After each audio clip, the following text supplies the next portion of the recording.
I'm Teisha Bader with Shalom TV's news update for Friday, February the 8th, 2013.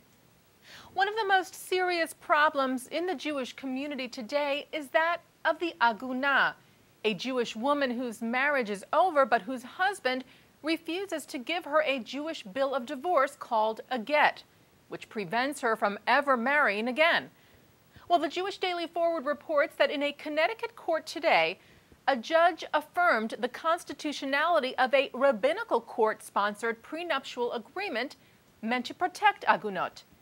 In what is thought to be the first state court ruling of its kind, Judge Mark Gould of the Connecticut Superior Court ruled to enforce a prenuptial agreement that fines men who refuse to give their wives a get. The agreement was created by the Beit Din of America Rabbinical Court, and Judge Gould determined that enforcing it was no different than enforcing a secular contract. The case in question was a lawsuit filed by 34-year-old Rachel Light against her husband, Eben Light, from whom she has been separated for several years. She asked the court to enforce the prenup's requirement that her husband pay her $100 for each day he refused to grant the divorce. The Beit Din of America, affiliated with the Modern Orthodox Rabbinical Council of America, introduced the prenup back in the 90s in an effort to prevent women from becoming agunot. Susan Aronoff, a director of the advocacy group Agunah International, called the Connecticut decision today a breakthrough for women.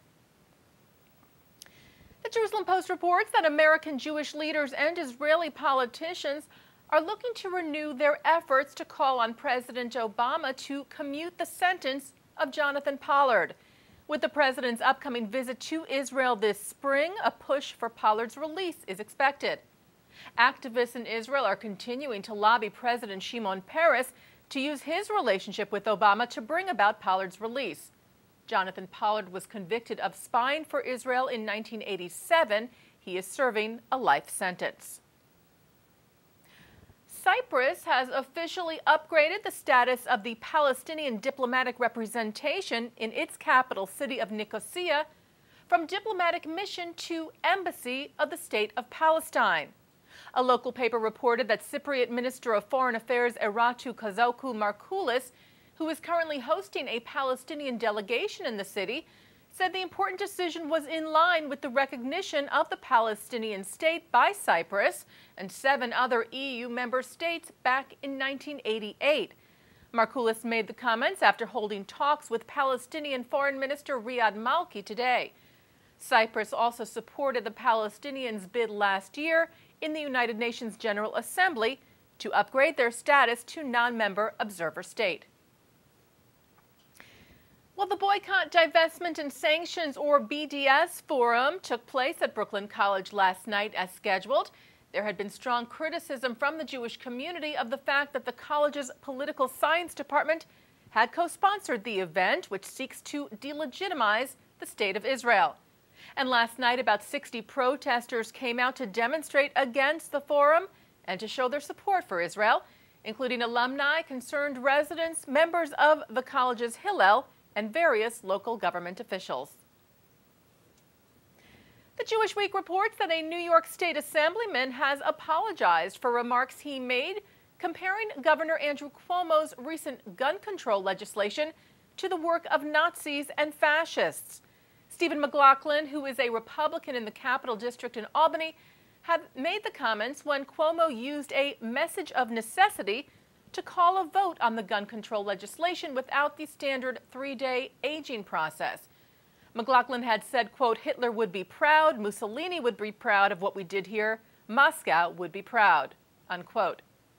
The Anti-Defamation League called the remarks deeply offensive and have consistently said that Nazi analogies have no place in the gun control debate. McLaughlin apologized for his remarks in a YouTube video posted on Tuesday and also said that he has since called Governor Cuomo to apologize to him personally. And finally today, the Union for Reform Judaism has launched a program aimed at improving and expanding the work and role of congregations across the country. At a conference at the end of last month, the URJ introduced 3 Communities for Practice networking groups set up within Reform congregations that will focus on ways to, quote, push the boundaries of existing congregational efforts, including ways to connect with and engage young adults and young families in the community. URJ President Rabbi Rick Jacobs said, quote, "Across North America, people hunger for real connections. They need to be part of meaningful communities. The URJ's new initiative," he said, "is designed specifically to meet that need." The congregations will continue to work together over the next 18 months with support and guidance from the URJ faculty. And that's Shalom TV's news update for Friday, February the 8th, 2013. I'm Teisha Bader. Shabbat Shalom.